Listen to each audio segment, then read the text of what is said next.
study. I cannot understand how can you drawing the conclusion is from human genes. I said the small amount fear of height, it's normal and it comes from our genes. Like babies, they deny to cross it over, and it shows the normal fear of height comes from the origin. But some people has extraordinary and extreme fear of height. This is the acrophobia. The other one is the nature, and it is the just fear of height. Even animals have fear of height, but it's like as I said before, it's normal and it comes from our genes. But she's saying, how does that study prove it? Prove it? Yes. Why does that study prove that? Because babies are too young and they have no experience, and they saw a cliff at first, at the first time, and it's not a real cliff, but anyway they denied to cross it over. Despite their mother's appearance on the other side. Their mothers calls them, come here, and babies denied to go there because of the virtual cliff. So you mean researchers try to prove the genetic factor of high fear of height? It's an old study, and then now you couldn't do that. That's why I laughed. The 60s, they had all kinds of. It would be unethical now, right? Like you couldn't do that kind of research because you can't do research that can potentially harm. Because But it's interesting, yeah. It is interesting, but studies like that, like for when you're doing research, studies like that are usually old because you cannot do that kind of research today. It's considered unethical because you don't know what the effect that had on, like that, for all we know, all those babies are now scared of heights, right? Like, and there's been experiments like that where they experiment on kids to see if they get scared of something, and they make them scared of it, and once you do that, it's very difficult to undo it. So that's why it's so old.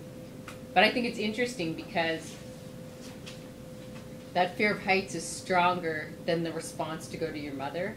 That's quite natural. Like I think those two, the combination of that means that it's quite strong in us that not to get too high.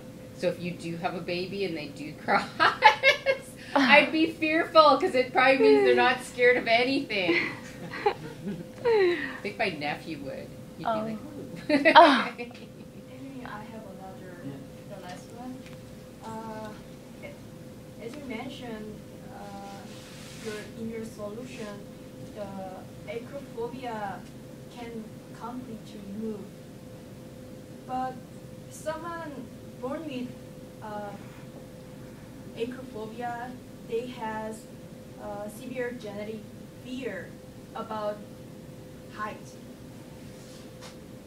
How come can you 100% assure that everyone can remove acrophobia symptoms?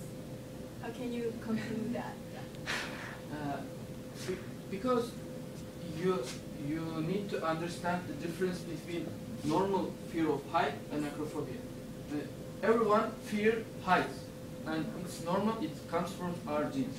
But acrophobia is the extraordinary.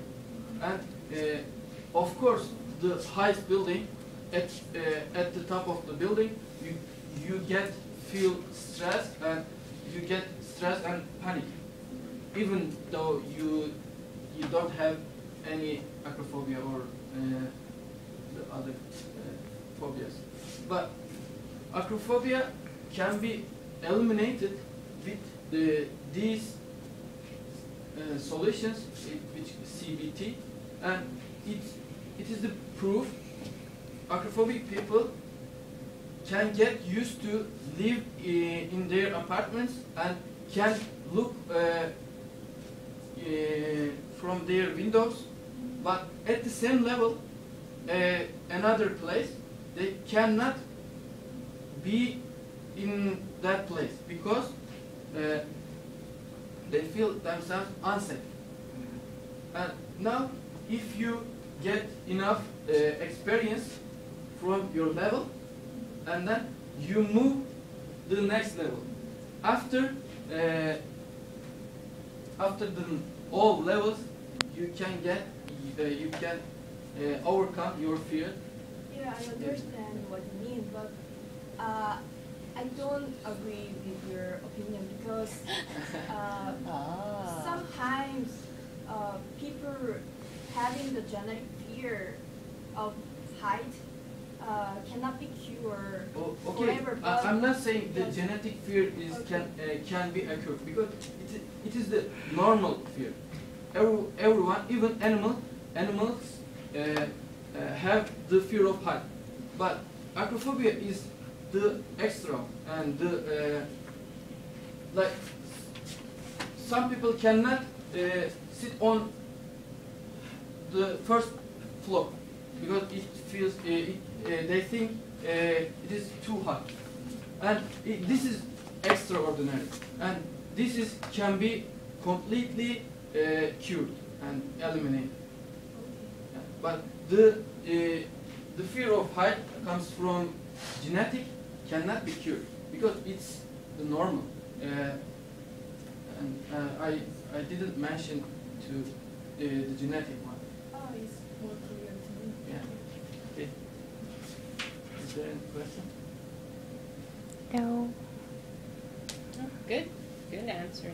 Thank you.